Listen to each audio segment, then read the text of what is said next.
xin cảm ơn Cha, bao ơn thành Cha tha.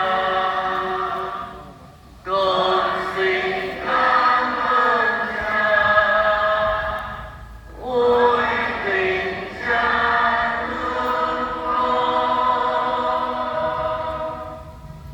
Con cảm nhận hôm nay từng người đến đây đều có những cái tâm tình hết, và tâm tình mà chúng ta đều có đó là tâm tình tạ ơn.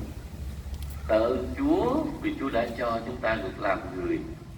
Tạ ơn Chúa vì Chúa cho chúng ta được làm con Chúa. Tạ ơn Chúa vì Chúa đã cho chúng ta được sống những ơn gọi của mình đây. Và trong muôn muôn ơn Chúa ban cho chúng ta cách này cách khác, cho nên suốt cuộc đời chúng ta là một cái lời tạ ơn. Thưa anh chị em,